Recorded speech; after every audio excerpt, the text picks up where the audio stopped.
जय श्री कृष्णा, जय श्री कल के अवतार, जय गौहर शाही। नमस्कार, सत श्री अकाल, अस्सलाम वालेकुम, गौहर शाही मरहबा, गुड इवनिंग। मैं आपकी होस्ट नेहा कार्तिक अलरा टीवी के इस प्रोग्राम सत्य सनातन परिचर्चा विषय गीता सुगीता में आप सबका बहुत बहुत स्वागत करती हूँ। इस प्रोग्राम को शुरू करने से पहले मैं भगवान श्री कल के अवतार रा गौहर शाही जी महाराज के चरणों में कोटि कोटि नमन करती हूँ, गौहर शाही मरहबा करती हूँ।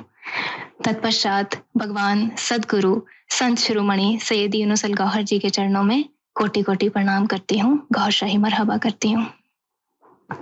भगवान योगेश्वर श्री कृष्ण जी कह रहे हैं, गीता में हृदयम पार्थ, गीता में सारमोत्तमम, गीता में ज्ञान मत्युग्रम, गीता में ज्ञान मव्ययम, गीता में चौत्तमम स्थानम, गीता में परमम पदम, गीता में परमम गुर्यम। अर्थात गीता मेरा हृदय है, गीता मेरा उत्तम सार है, गीता मेरा अत्युग्र ज्ञान है, गीता मेरा अविनाशी ज्ञान है, गीता मेरा श्रेष्ठ निवास स्थान है, गीता मेरा परम पद है, परम रहस्य है और मेरा परम गुरु है। पैनल में उपस्थित सभी सम्मानित संतों का मैं आज बहुत बहुत स्वागत करती हूँ हमारे आज के शो गीता सुगीता में। आप सबको मेरा नमस्कार, जय श्री कृष्णा, जय श्री कल के अवतार। जय श्री आशा कृष्ण, करती जय हूँ श्री आप कल सब के ठीक अवतार। होंगे। जय श्री कृष्णा, जय कल की अवतार जी, तो चलिए इस कर्म को आगे बढ़ाते हुए सबसे पहले मैं स्वामी जी को आमंत्रित करती हूँ हमारे फर्स्ट क्वेश्चन के लिए। क्वेश्चन नंबर 1, कर्ता के क्या लक्षण होते हैं? अध्याय 18 के श्लोक नंबर 26 से 28 के आलोक में समझाने की कृपा करें गीता मर्मज्ञ स्वामी विश्वानंद जी महाराज। जय श्री कृष्ण। सब संतों को कहिए, आपको जितने भी इस प्रोग्राम को देख रहे हैं सबको। सॉरी स्वामी जी, आपकी आवाज नहीं आ रही ठीक से, थोड़ा माइक करीब कर लीजिए। माइक अभी आ रही है? अभी आ रही है? थोड़ा और माइक थोड़ा सा और करीब कीजिए।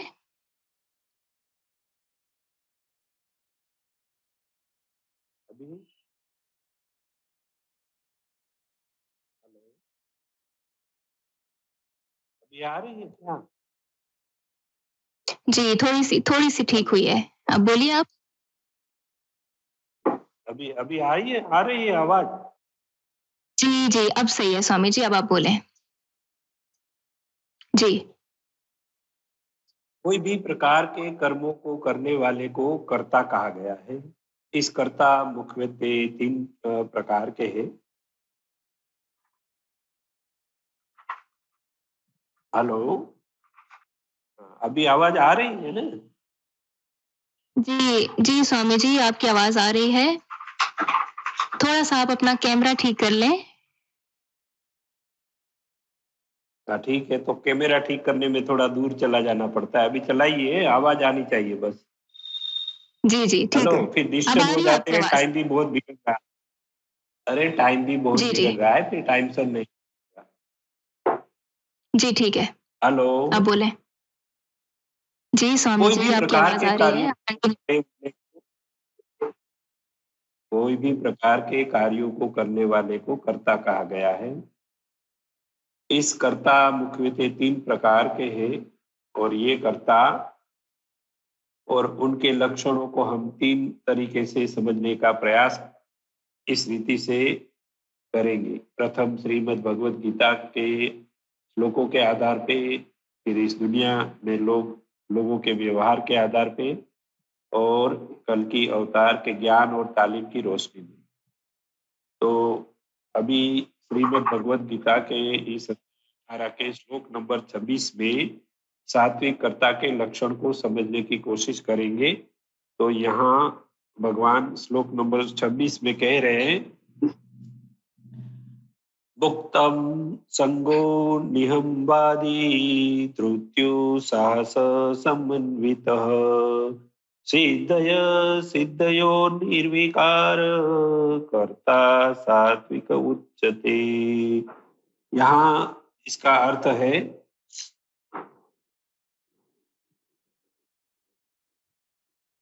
इसका अर्थ है कि व्यक्ति अपने कार्यों को करते समय कुछ फल प्राप्त होगा वैसे भाव और इच्छाओं को रखे बिना अनासक्त भाव से कार्य करता है। कार्य करते समय और बाद में भी अहंकार नहीं रखता है, अपने कार्यों को और खुद को महान नहीं दिखाता है, धैर्यवान बन के सब कार्यों को उत्साह पूर्वक करता है। अपने कार्यों में सफलता मिले या न मिले उसके बारे में वे अति हर्ष और अति दुखी नहीं होता है, अपने मन की स्थिति समतोल और शांत रख पाता है। वैसे लक्षण वाले कर्ता को सात्विक कर्ता कहा गया है।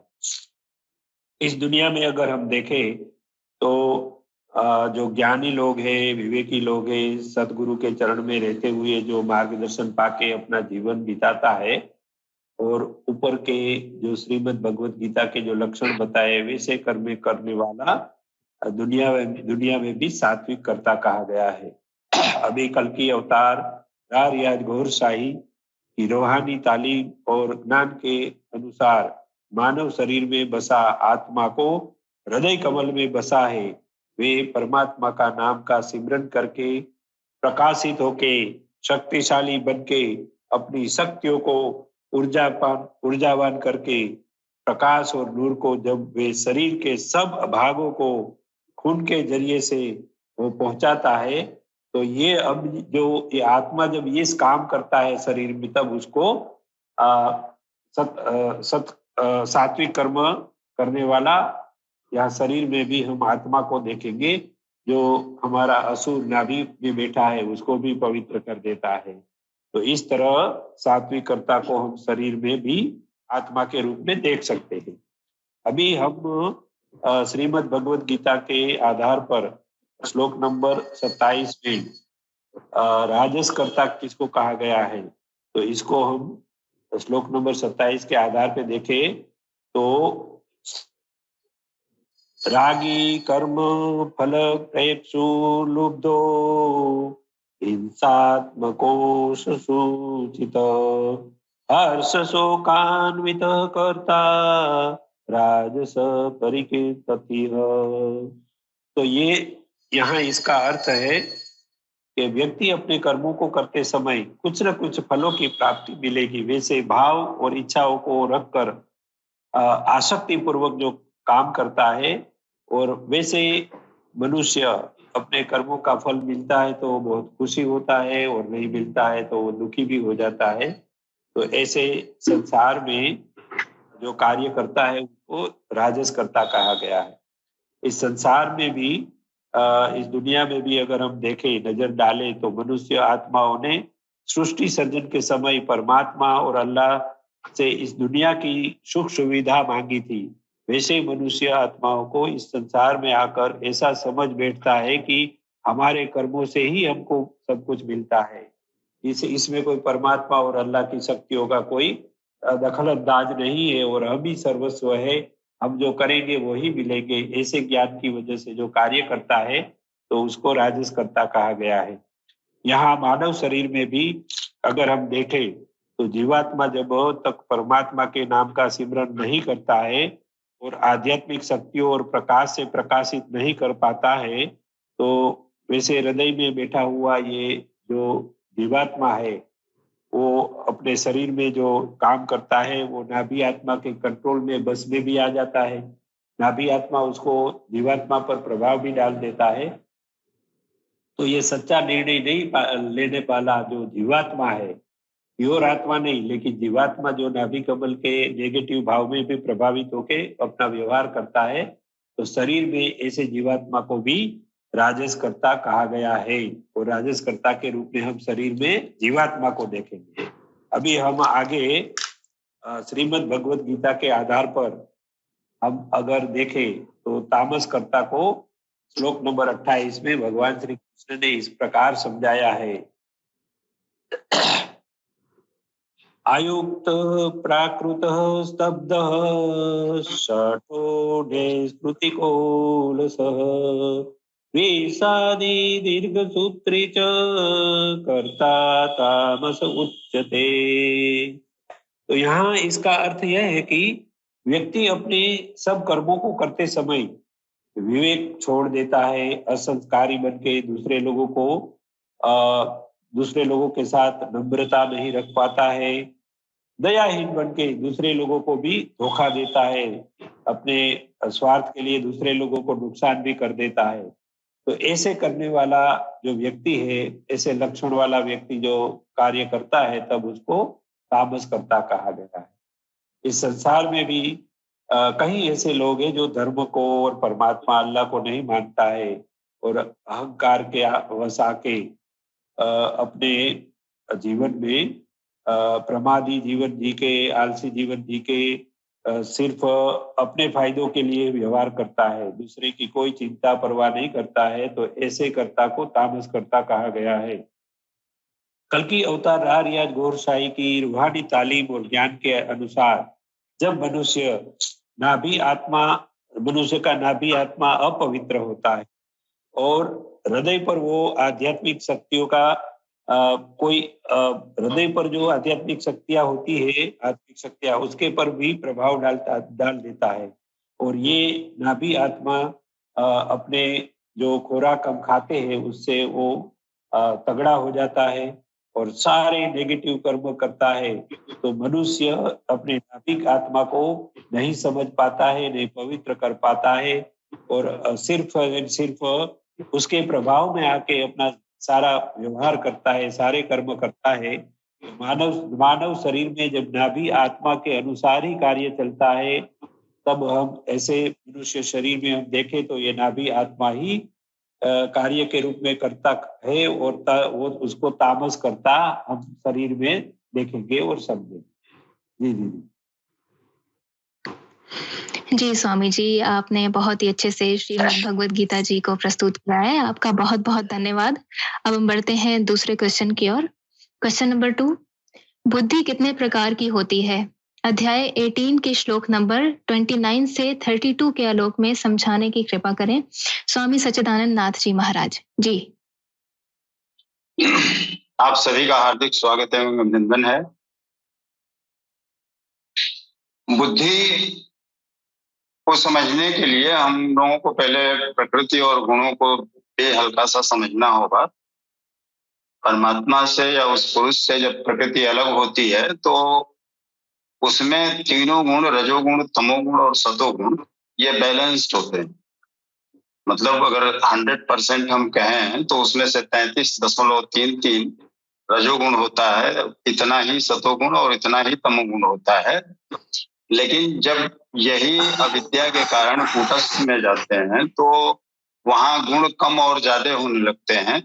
कभी तमोगुण बढ़ जाता है, रजोगुण और सतोगुण कम हो जाता है, कभी रजोगुण बढ़ जाता है। तो इन गुणों के आधार पे ही बुद्धि का भी निर्धारण किया गया है, क्योंकि ये गुण हमारे मन को प्रभावित करते हैं और मन ही मूल कारण है। मन एव मनुष्याणाम कारणम बंधन मोक्षयो। मन ही बंधन और मुक्ति का कारण है, मोक्ष का कारण है। एक और जगह कहा गया है कि मनो ही द्विविधम प्रोक्तम शुद्धम चा शुद्धमेव च। मन 2 प्रकार के बताए गए हैं, एक शुद्ध मन और दूसरा अशुद्ध मन। अशुद्धम काम संकल्पम, शुद्धम काम निवर्तितम। अगर अशुद्ध मन है तो वो कामनाओं में आसक्त होगा, लिप्त होगा, और शुद्ध मन है तो उससे निवृत्ति पालेगा। तो ये जो बुद्धि है, इन्हीं गुणों के आधार पे राजसी, तामसी और सात्विकी, ये 3 प्रकार की बताई गई है, या शास्त्रों में या गीता में भी यहाँ इस 3 प्रकार की ही बुद्धि को बताया गया है। आइए हम देखते हैं कि क्या कह रहे हैं गीता में। बुद्धिर्भेदम धृतैश्चैव गुण त्रिविधम शृणु प्रोच्यमानम शेषेण पृथक्त्वेन धनंजय। हे धनंजय, बुद्धि और धारणा शक्ति का भी गुणों के कारण ही 3 प्रकार का भेद संपूर्णता से विभाग पूर्वक मुझसे सुनो। पहला गुण ये बताते हैं, प्रवृत्तिं च निवृत्तिं च कार्या कार्ये भया भय बंधम मोक्षम चया वेत्ति बुद्धि सा पार्थ सात्विकी। जो प्रवृत्ति में और निवृत्ति में कर्तव्य और अकर्तव्य को, भय और अभय को तथा बंधन एवं मोक्ष को जो यथार्थ जानती है, मतलब ठीक से जानती है, सत्य को जानती है जो बुद्धि, वह बुद्धि सात्विक है। मतलब हम आसक्ति की तरफ बढ़ रहे हैं या निवृत्ति की तरफ बढ़ रहे हैं, इसका ठीक से ज्ञान जिस बुद्धि को है वो बुद्धि सात्विकी है। अर्थात परमात्मा पथ, आवागमन पथ दोनों की भली प्रकार जानकारी जिसको है, उसी को हम सात्विकी बुद्धि कह सकते हैं। यया धर्मम अधर्मम च कार्यम चा कार्यमेव च अयथावत प्रजानाति बुद्धि सा पार्थ राजसी। जिस बुद्धि द्वारा मनुष्य धर्म और अधर्म को तथा कर्तव्य और अकर्तव्य को ठीक से नहीं जानता, अधूरा जानता है, वह बुद्धि राजसी बुद्धि कही जाती है। तीसरा है अधर्मम धर्मम मिति या मन्यते तमसावृता सर्वार्थान विपरीतांश बुद्धि सा पार्थ तामसी। तमोगुण से ढकी हुई जो बुद्धि अधर्म को धर्म मानती है तथा संपूर्ण हितों को विपरीत ही देखती है, वह बुद्धि तामसी है, वो अंधकार में घिरी हुई है। यहाँ इन तीनों श्लोकों में हम लोगों ने देखा कि कौन सा कार्य में प्रवृत्ति होना चाहिए और कौन से कार्य से निवृत्ति लेना चाहिए, कौन कर्तव्य है और कौन अकर्तव्य है, इसका ज्ञान जिस बुद्धि को है, जो बुद्धि ये ठीक से जानती है, वो सात्विकी बुद्धि है। और जिसको धुंधला ज्ञान है, पूरा ज्ञान नहीं है, संदेह जिसमें है, वो राजसी बुद्धि है।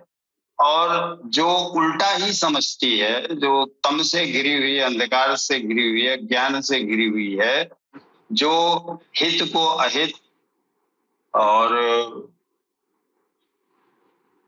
जो सब में ही विपरीत अर्थ निकाले, वो तामसी बुद्धि है। इस प्रकार से इन तीन प्रकार की बुद्धियों का वर्णन यहाँ पे भगवान श्री कृष्ण ने किया है। तो हम देख रहे हैं कि ये बुद्धि भी उन गुणों के आधार पे ही प्रभावित होती है, क्योंकि प्रकृति परमात्मा की शक्ति है और प्रकृति जब अलग होती है परमात्मा से तो वहां तीनों गुण बराबर होते हैं। जब जीव उस अविद्या के कारण उन गुणों में कम ज्यादा प्रभाव में आता है तो इस तरह की बुद्धि भी बनती है और इस तरह के मन भी बनते हैं। तो इसका विवेचना यही है कि ज्ञान जिसको है पूर्णतया वो सात्विक है, जिसको अधूरा ज्ञान है वो राजसी है और जिसको उल्टा ज्ञान है वो तामसी बुद्धि है। जी, आपका बहुत बहुत धन्यवाद स्वामी सच्चिदानंद नाथ जी महाराज। आपने इस विषय में बहुत ही अच्छे से हमें बताया है, बहुत अच्छा लगा सुनकर। अब हम बढ़ते हैं क्वेश्चन नंबर 3 की ओर। धारण कैसे परिवर्तित होती है? अध्याय 18 के श्लोक नंबर 33 से 35 के आलोक में विवेचना करें। संत राजेंद्र निगम बाबूजी महाराज जी। ना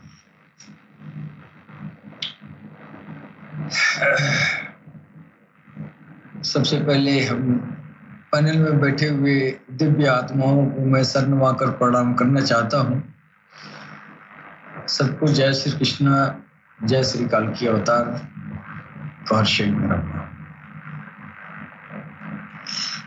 बहन जी ने जो सवाल किया है, धारणा कैसे परिवर्तित होती है,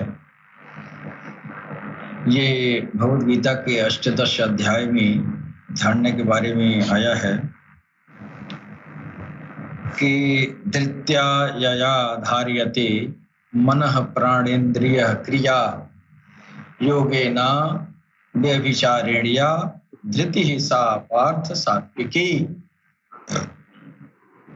अर्थात योगेन, ये इसमें शब्द आया योगेन, योगिक क्रिया द्वारा अव्यभिचारिणी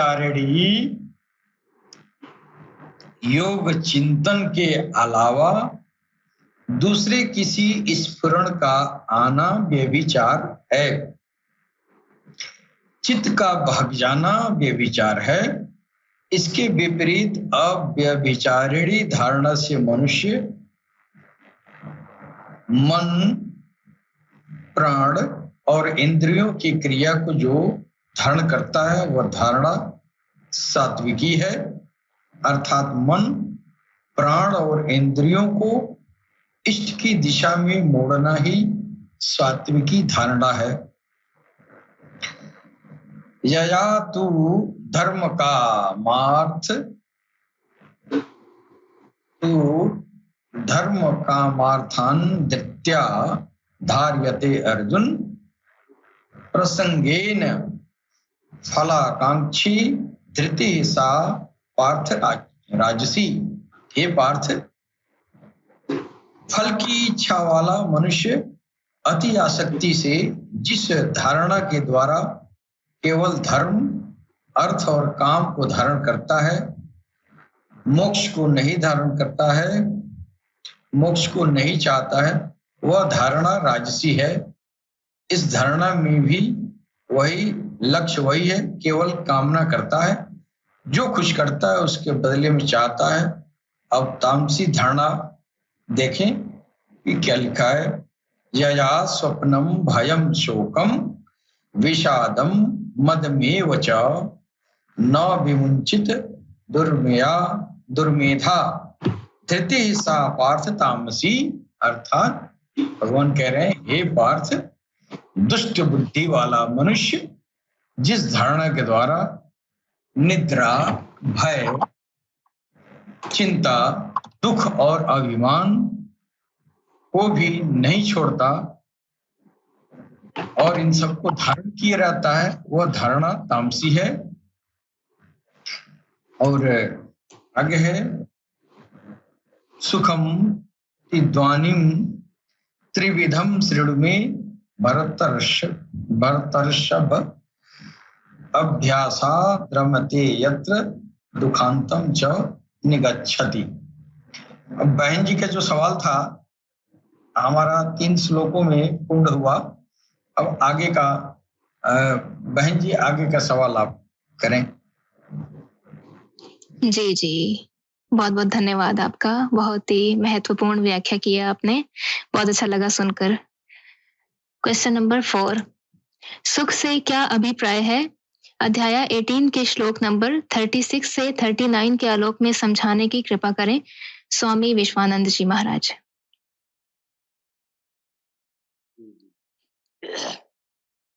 सुख की अनुभूति मानव शरीर में जीवात्मा को होती है। ये बात श्री भगवान कृष्ण ने इस श्रीमद् भगवद गीता में बताया है।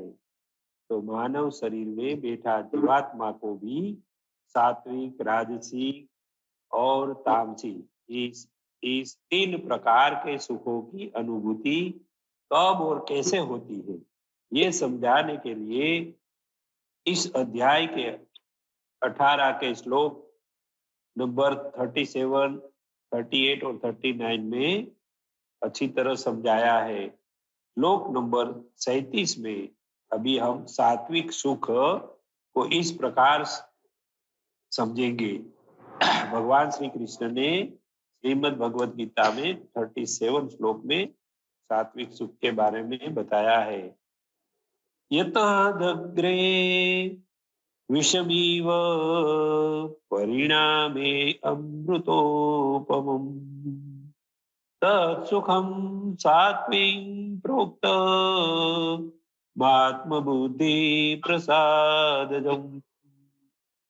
तो इसका अर्थ यही है कि कोई भी मनुष्य जब समर्थ ज्ञानी महान सद्गुरु को प्राप्त करके उनकी कृपा और ज्ञान को जब अपने जीवन में अमल में लाता है, तब उनको आत्मा, परमात्मा और परमात्मा ने रची इस सुंदर जीव सृष्टि का जब संपूर्ण ज्ञान हो जाता है, तब वैसा मनुष्य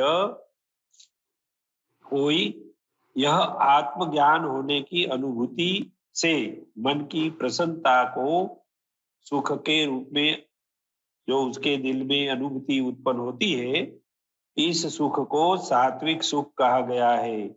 ऐसे सुख को पाने के लिए मनुष्य को बहुत कठिनाइयां, दर्द, पुरुषार्थ की थकान और नकारात्मक स्वार्थी लोगों का विरोध और अड़चनों का सामना करना पड़ता है। उनकी परीक्षाओं में से पसार होके पास होना पड़ता है। इसीलिए शुरू में तो ये जहर जैसा कड़वा लगता है, लेकिन बाद में परमात्मा की कृपा हो जाने से जो पुरुषार्थ किया होता है, उनकी सफलता मिलने से जो सुख मिलता है, वे अमृत जैसा वे अनुभूति में आता है। इस प्रकार से मिलने वाले सुख को सात्विक सुख कहा गया है।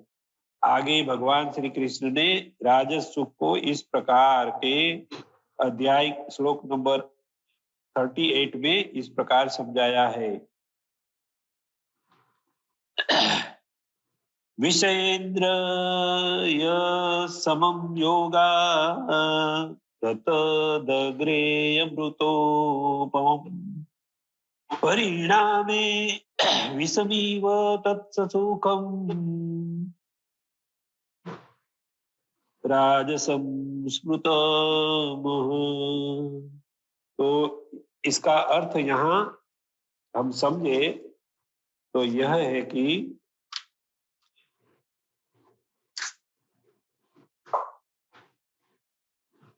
जब कोई भी मनुष्य अल्प ज्ञानी बनके अपने शरीर और उनसे प्राप्त भौतिक पदार्थों की ही अपना सब कुछ मान लेता है और शरीर में बैठा आत्मा और परमात्मा यानी कि अल्लाह और उनकी शक्तियों को न समझकर केवल 5 विषयों के साथ जुड़ी इंद्रियों के संयोग से जो विषयों का भोगन करता है, उसको वो मनोरंजन रूपी सुख मिलता है।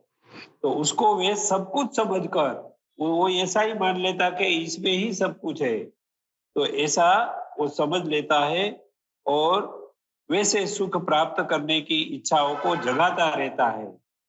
इस प्रकार के सुख विषयों को भोगते समय शुरू में तो अमृत जैसा मीठा लगता है, लेकिन उससे दुनियावी अनेक प्रकार की सुविधाएं उपलब्ध करनी पड़ती है। परिवार के सभ्य बढ़ जाने से बहुत जवाबदारियां भी बढ़ जाती है। यह जवाबदारियां निभाने के लिए मनुष्य को बंधन उठा के कड़ी मेहनत करनी पड़ती है। इसलिए उनके लिए यह विषयों से उत्पन्न सुख बाद में जहर जैसा कड़वा लगता है। तो शरीर से और विषय भोग से मिलने वाला सुख को राजस सुख कहा गया है। आगे भगवान श्री कृष्ण ने तामस सुख को इस अध्याय के 18 के श्लोक नंबर 39 में इस प्रकार समझाया है। यदग्रे चानुमन्दे न सुखं मोहनमात्मनः निद्रालस्य प्रमादोत्तम तत्तामसमुदाहृतम्। इसका अर्थ यह है कि जब कोई भी मनुष्य अज्ञानी, अहंकारी, स्वार्थी भाव वाला और अपवित्र रहकर हमेशा बुरे कर्मों करता है और अपने शरीर में बैठा असुर नाभि आत्मा के आदेशों को ही मानता रहता है और सदा बुरे कर्मों करता है, वैसे उनके सब प्रकार के बुरे कर्मों से उनके जीवात्मा मनोरंजन के सुख को तो प्राप्त कर पाता है, लेकिन वैसे सुख से वैसी व्यक्ति को मोह उत्पन्न हो जाता है।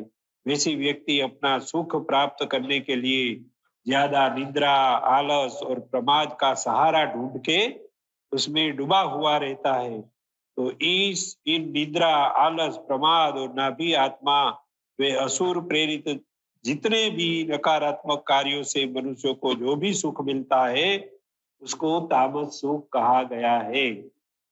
जी दीदी। जी स्वामी जी, बहुत खूब, बहुत ही अच्छी व्याख्या की है आपने, आपका बहुत बहुत धन्यवाद। अब हम बढ़ते हैं 5th क्वेश्चन की ओर। गुणों से क्या प्रभाव होते हैं? अध्याय 18 के श्लोक नंबर 40 से 44 के आलोक में समझाने की कृपा करें स्वामी सच्चिदानंद नाथ जी महाराज जी।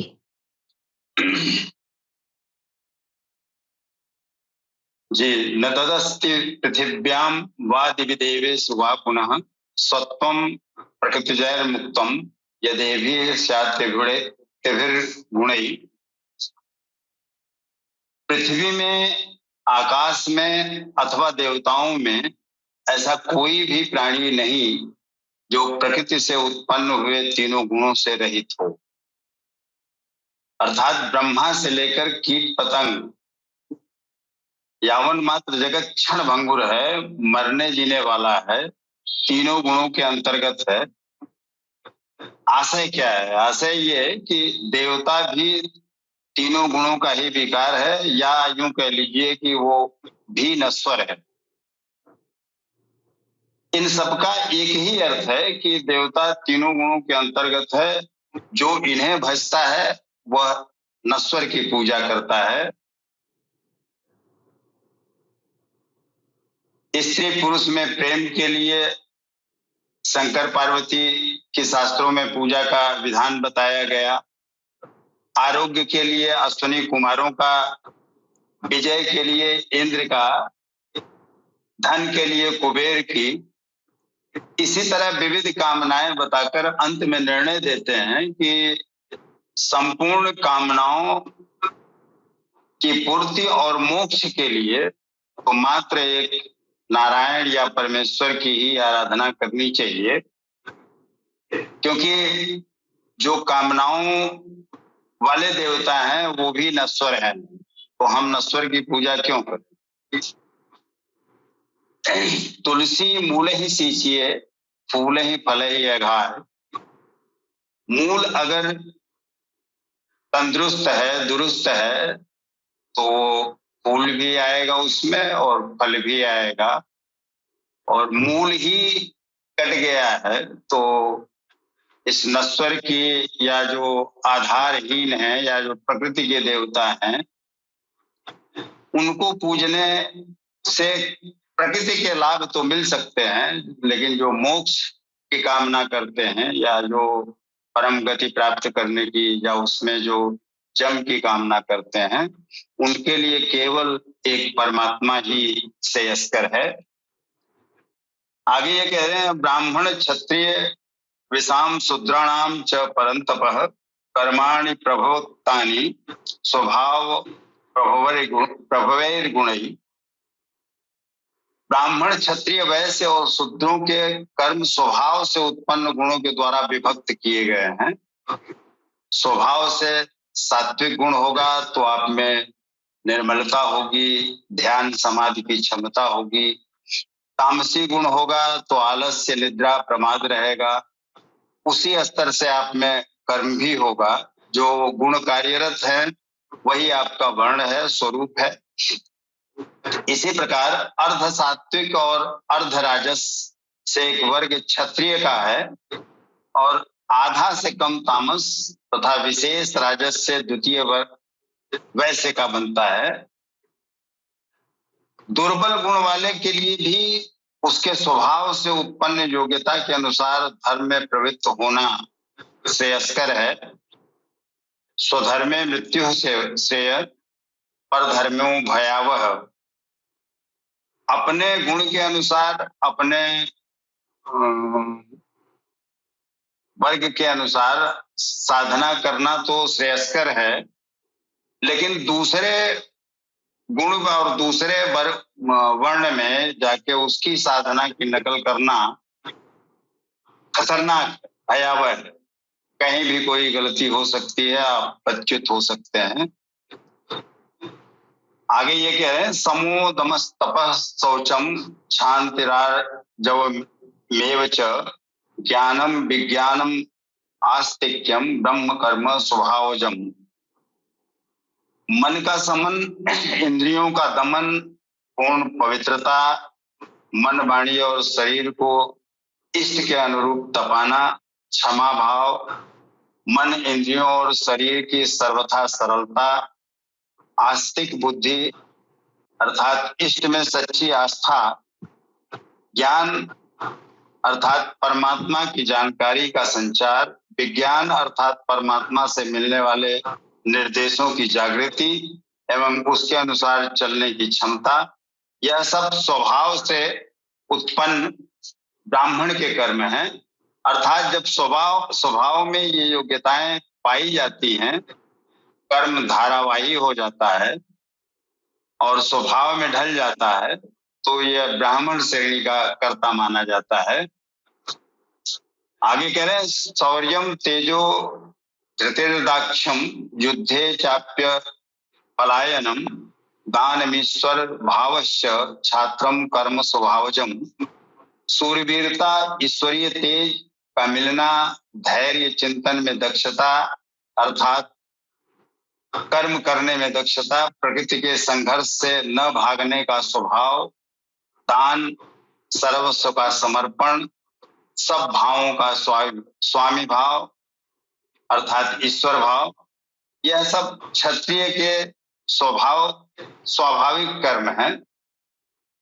स्वभाव में ये योग्यताएं अगर पाई जाती हैं तो कर्ता क्षत्रिय है। अब शूद्र और वैश्य की बात आगे के श्लोक में बता रहे हैं। कृषि गौरक्ष वाणिज्यम वैश्य कर्म स्वभावजम परिचर्यात्मकम कर्म शुद्धस्यापि स्वभावजम। कृषि, गोरक्षा और व्यवसाय वैश्य के स्वभावजन्य कर्म हैं। गोपालन ही क्यों, भैंस वगैरह को मार दिया जाए।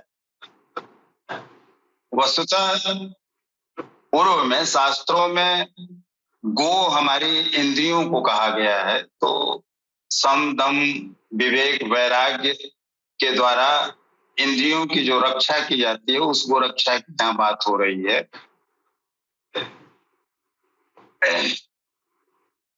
काम, क्रोध, लोभ, मोह के द्वारा ये इंद्रियां विभक्त हो जाती हैं और संयम, वैराग्य, दमन, विवेक के द्वारा उनकी रक्षा की जाती है। प्रकृति के द्वंद्वों से शनै शनै संग्रह करना ही व्यवसाय का काम है, वाणिज्य का काम है, वैश्य का काम है।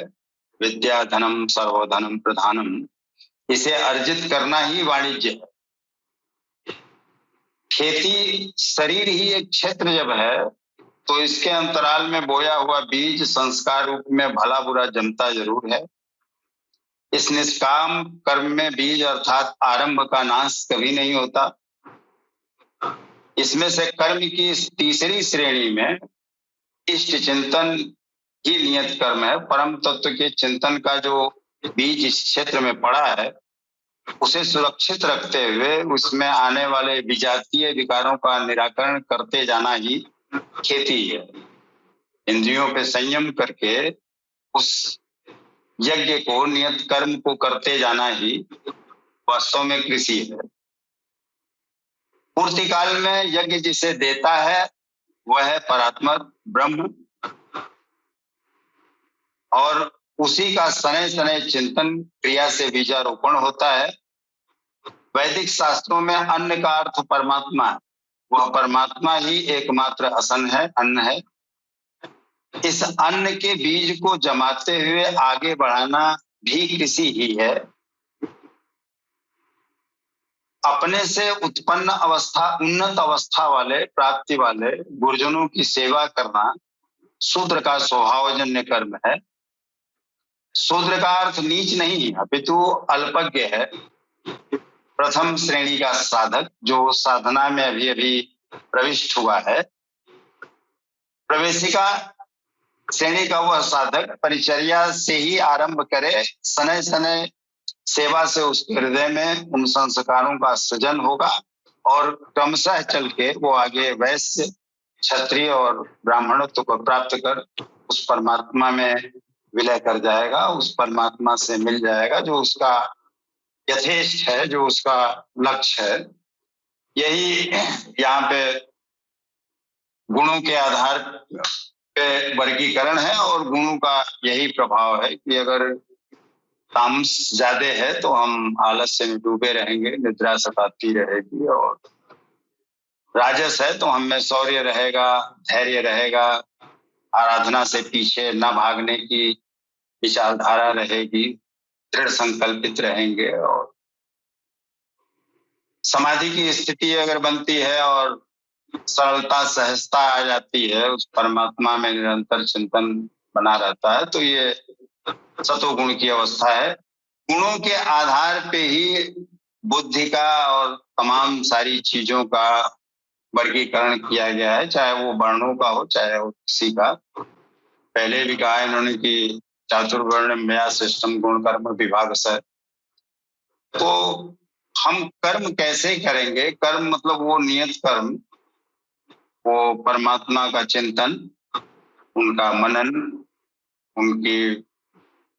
उनका जिक्र कैसे करेंगे कि इन गुणों में परिवर्तन हो। मतलब हम शूद्र की स्थिति से ब्राह्मणत्व को प्राप्त कर लें या नफ्से अंबारा की स्थिति से नफ्से मुतमइन्ना की स्थिति को प्राप्त कर लें, कल्बे सनोवर से कल्बे शहीद की स्थिति को प्राप्त कर लें, इसी विधा को बताया गया है तमाम तरहों से, तमाम ढंग से समझाते हुए। ये अगर गुण है, मूल बात तो यही है कि पुरुष से जब प्रकृति अलग होती है या उसकी परमात्मा की जब शक्ति उसके घेरे से बाहर निकलती है, द्वैत रूप में आती है, तो वो बैलेंस रहती है तीनों गुणों से। जब ये गुण अविद्या के कारण घटने बढ़ने लगते हैं तो कूटस्थ में जीव इन गुणों में फंस जाता है, और जिस गुण से जितना प्रभावित होता है उन गुणों के आधार पे ही उसकी बुद्धि काम करती है और उसका वर्ण भी वही रहता है। इन्हीं बातों को समझाया गया है। इसी के साथ मैं अपनी बात को समाप्त करता हूँ। जी जी, बहुत खूब स्वामी सच्चिदानंद नाथ श्री महाराज, बहुत ही अच्छे से आपने हमें इस विषय में बताया कि गुणों से क्या प्रभाव होते हैं। बहुत अच्छा लगा सुनकर, आपका बहुत बहुत धन्यवाद। अब हम बढ़ते हैं नेक्स्ट क्वेश्चन की ओर। क्वेश्चन नंबर 6, अध्याय 18 के श्लोक नंबर 45 से 47 को श्री कल्कि अवतार सरकार गौहर शाही जी की शिक्षाओं की रोशनी में विवेचना करने की कृपा करें। सूफी संत राजेंद्र निगम बाबूजी महाराज जी।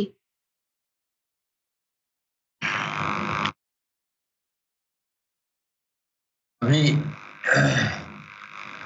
स्वामी सच्चिदानंद जी महाराज एक इतना महत्वपूर्ण बात किए हैं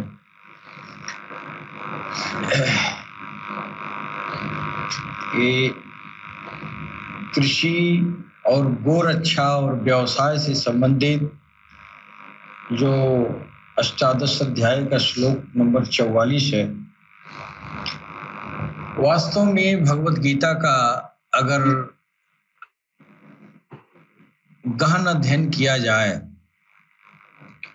तो जितनी भी भ्रांतियां दुनिया में फैली हैं, तमाम तरह की जो है इस गीता के वास्तविक अर्थ तक न पहुंच के और उसका सीधा सपाट अर्थ लगा के, और समाज इतना जो है गुमराह हो रहा है, दुनिया में फसाद फैल रहा है।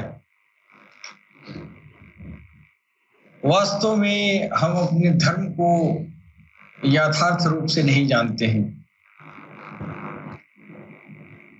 अगर इंसान जो है अपने अपने दीन धर्म को वास्तविक उस दीन धर्म की वास्तविकता को अगर ग्रहण कर ले तो वास्तव में किसी तरह का दुनिया में बवाल नहीं होगा, किसी तरह का झगड़ा झंझट नहीं होगा। लेकिन वास्तविकता यह है कि कोई जानना नहीं चाहता है। गीता सब हाथ में लेके पड़े हैं, लेकिन गीता को समझना नहीं चाहते हैं, गीता के लिए लड़ जाते हैं। कुरान हाथ में लेके लड़ाई करते हैं, कुरान को पढ़ते नहीं है, कुरान को समझते नहीं है। पढ़ते भी हैं तो कोई ऐसा पारंगत गुरु भी नहीं मिलता है कि कुरान के अर्थ को समझाए। और इस दुनिया में जो इश्काल पैदा हुआ है, दुनिया में जो नफरत का माहौल पैदा है, जो अराजक तत्वों का जो वृद्धि हो रहा है दिन प्रतिदिन, ये सब जो है वो धर्म के नाश होने की वजह से। धर्म एक ऐसा शब्द है जिसके अंतर्गत आदमी जो है ये अर्थ लगाता है कि ये धर्म का मतलब होता है यहूदी, इस्लाम, ईसाई और ये हिंदू। ये वास्तविक मतलब धर्म का ये नहीं है। वो तो धर्म है ही नहीं, उसको धर्म तो कहते ही नहीं है। धर्म तो एक ही है धरती पर जिसका नाम है सनातन। सनातन तब था जब स्पिरिचुअलिटी, अध्यात्म ग्रो कर रहा था, और जब तक ये पैगंबर नहीं आना शुरू हुए तब तक ये जो है इस सनातन का जो उन्नति थी वो उन्नति नहीं थी, वहीं तक थी। अवनति भले हो गई लेकिन उन्नति नहीं हुआ। इस सनातन को उन्नत करने हेतु धर्मों को दुनिया में लाया गया और पैगंबर आए, और पैगंबर ने एक ऐसा नियम कानून संस्कार रखा सामने, और उस नियम कानून के अंदर वो जो है इस सनातन को जो है प्रमोट किया, सनातन को जो है वो उसको उन्नत किया। मतलब सनातन एक अध्यात्म मार्ग है, न कि सनातन एक इस्लाम की तरह दीन है। ये सबसे बड़ी ये खोपड़ी में इंसानियत के यह जो है फितूर फैला हुआ है। हम उसकी तुलना करते हैं जो हम है ही नहीं है। हम वो है जो उसके अंदर छुपा है, यानी हम कंप्लीट स्पिरिचुअल साइंस है जो कुरान में अंदर छुपा हुआ है।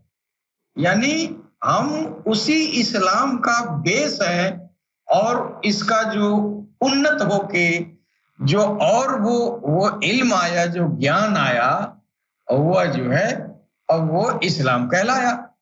लेकिन उसके बेस में यही आत्मा परमात्मा का ज्ञान तो है, और ये आत्मा परमात्मा का ज्ञान मेरे ख्याल से यही स्पिरिचुअलिटी है। अध्यात्म का मतलब वही हुआ कि अपनी अंदर की आत्माओं का अध्ययन करे और अपने जहां से वो आई है वहां तक उसको पहुंचाए। तो ये धर्म के अंतर्गत आता। अब एक चीज हमने देखा है, समय को ध्यान में रखते हुए हमको ध्यान है इस बात का, समय है तो एक जरूरी बात कर लिया जाए। ये जो भगवान कृष्ण कह रहे हैं कि कृषि गौ रक्ष वाणिज्यम वैश्य कर्म स्वभावजम और परिचर्यात्मकम कर्म शूद्रस्यापि स्वभावजम। अब यहाँ ये जो है कृषि और गौ रक्षा और व्यवसाय, यह जो है वैश्य के स्वभावजन्य कर्म है। इंसान के स्वभाव को जो है कृषि और गो और ये व्यवसाय को इस स्वभाव में ईश्वर ने रखा है। तो गो किसको कहा गया है? गो जो है सुदूर वैदिक वांग्मय में गो शब्द अंतःकरण की एवं इंद्रियों के लिए प्रचलित है। यानी अंदर की जो अंतःकरण की आपके अंदर जो शक्तियां छुपी हुई हैं, जो सूक्ष्म आत्माएं छुपी हुई हैं, जिनको ये जागरण करना है, जिनको भगवत भजन के लिए तैयार करना है, जिनको अध्यात्म रास्ते में इसको तैयार करके भगवत के सामने साक्षात्कार के लिए खड़ा करना है, इन सब चीजों को गो कहा गया है।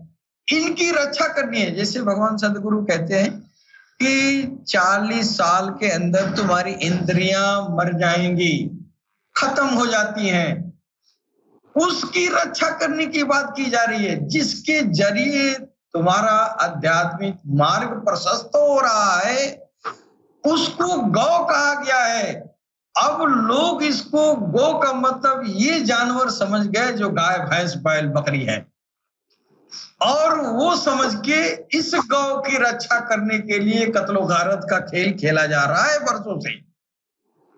लेकिन वास्तविकता ये है कि ये गो शब्द जो है अंतःकरण की इंद्रियों के लिए संबोधित किया जा रहा है।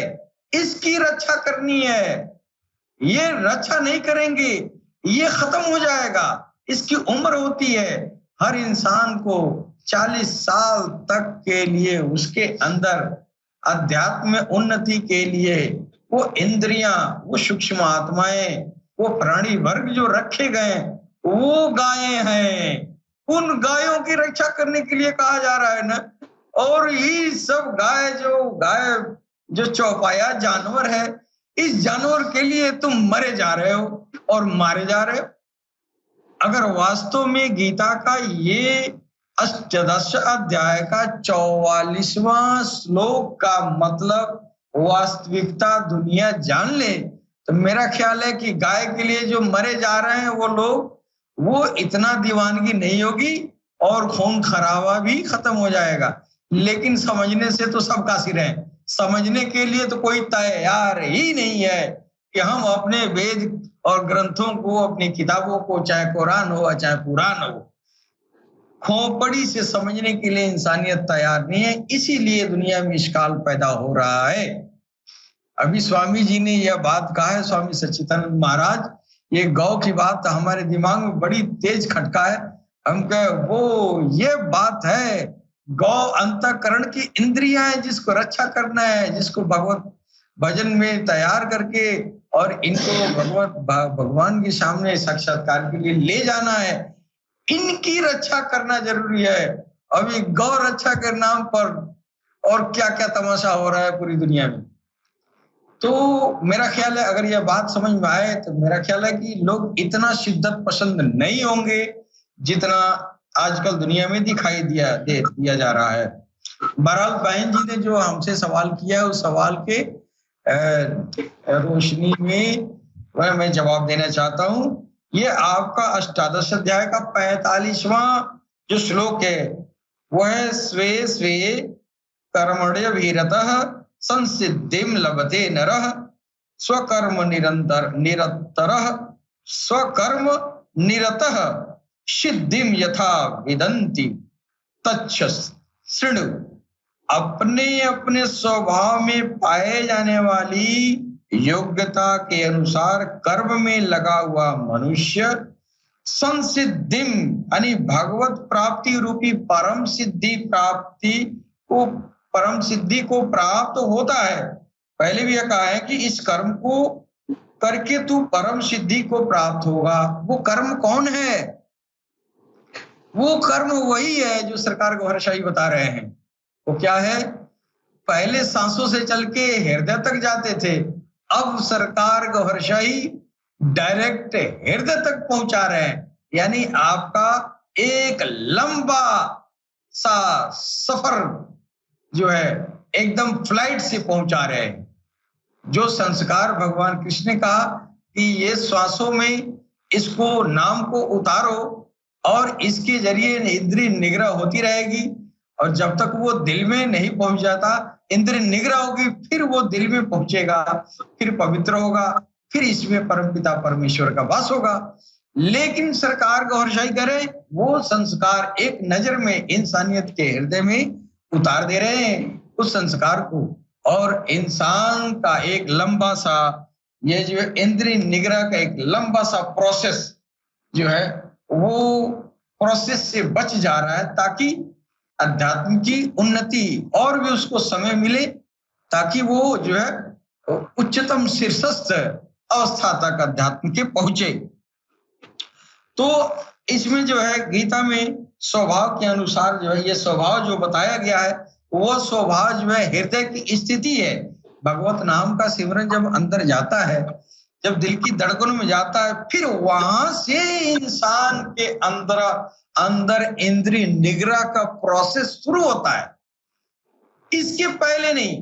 इंद्रिय निग्रह का प्रोसेस जब तक श्वासा से जो है वो भजन का संस्कार श्वासा में रहा, अभी इंद्रिय निग्रह नहीं हुआ, वहां पर थोड़ा सा मन का कंट्रोल होता है। मन जब कंट्रोल हो जाएगा फिर इंद्रिय निग्रह होगा। लेकिन ये एकाएक नहीं होता है, ये अभ्यास कार्य है जो भगवान कृष्ण ने बताया। इस सांसों में राम राम कहो या हरिओम कहो या ओम कहो या सोहम कहो या ओहम कहो, जो भी हो, भगवत नाम का कोई भी सिमरन बताया गया है। तो ये संस्कार जब दिल में उतरता है, उसके बाद इंसान की ये स्वभाव में परिवर्तन होता है।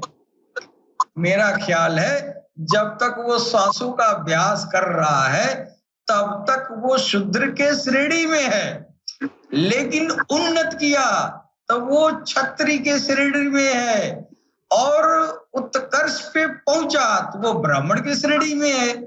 इस तरह की मनुष्य की अवस्थाओं के अनुसार, योग्यता के अनुसार ये जो है ये जाति धर्म बनाया गया। दरअसल लोग नहीं समझते, आज भी झगड़ा करते हैं ब्राह्मण क्षत्रिय वैश्य शूद्र के नाम पर, जबकि आप महात्मा लोग बैठे हुए हैं, आप तो देख ही रहे हैं गीता में भगवान क्या रहे हैं और उसका मतलब क्या है, लोग क्या क्या कर रहे हैं। चातुर्वर्ण मया सिस्टम गुण कर्म विभाग सब हमारे सच्चिदानंद जी बहुत कहते हैं। तो ये गुण कर्म ये वाला अंदर का गुण कर्म है, ये तो वही जो जूता बनाने वाला और चमड़ा छीलने वाला है और व्यापारी करने वाला, इसको लोग जायरी में बांट बांट के और दुनिया में इश्काल पैदा कर रहे हैं। भगवान कृष्ण ने कितनी अच्छी बात कही और समझने वालों ने कितना इसका दुरुपयोग करके दुनिया में नफरत का खेल खेला है।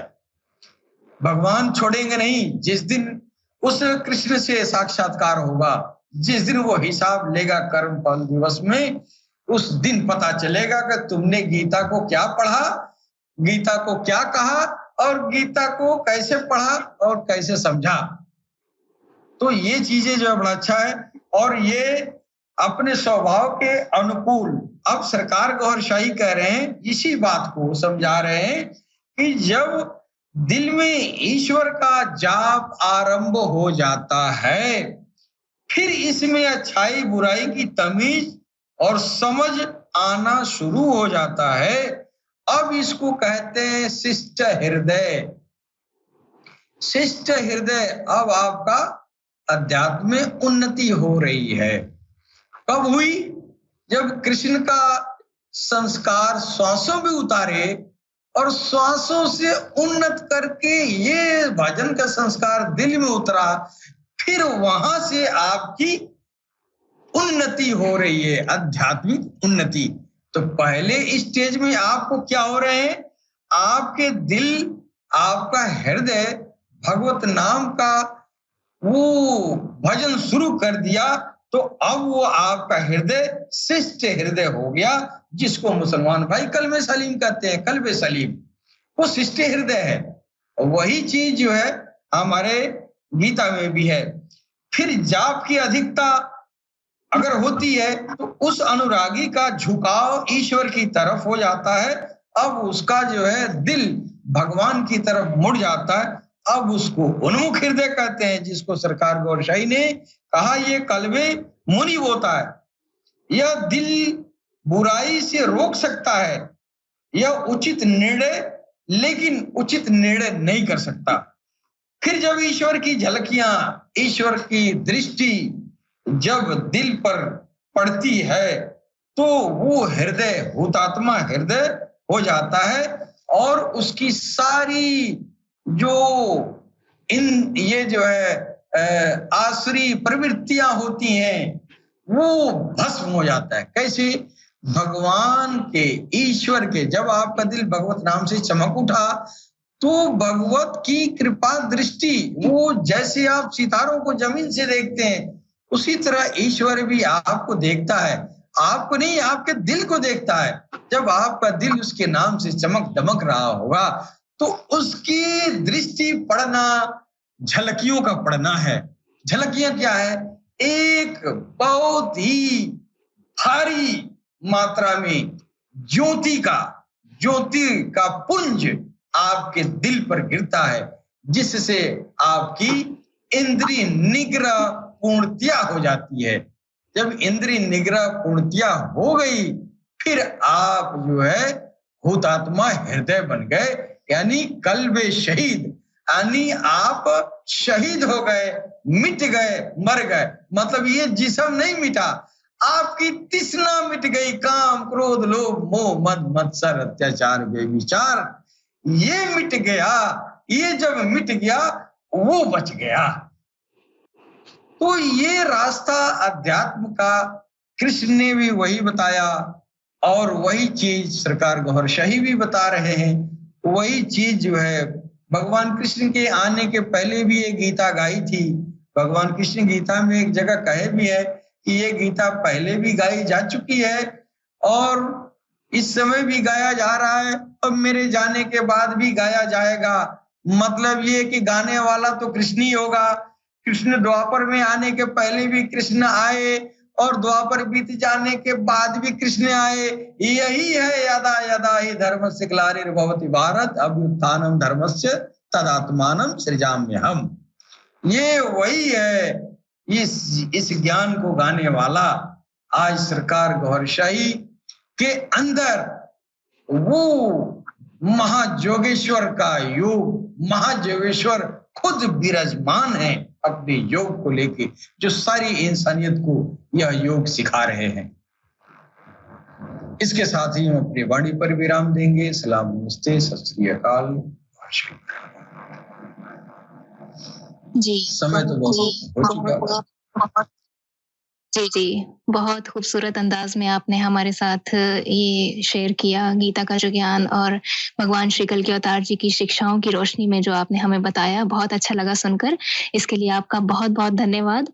और आप सभी दिव्य आत्माओं का मैं बहुत धन्यवाद करना चाहती हूँ आज के लिए। धन्यवाद। आज के लिए इतना ही। गीता सुगीता के नेक्स्ट एपिसोड में आप सबसे फिर मुलाकात होगी। तब तक के लिए मैं नेहा कार्तिक आप सबसे आज्ञा चाहती हूँ। जय श्री कृष्णा, जय श्री कल के अवतार, जय गौहर शाही। जय गौहर शाही।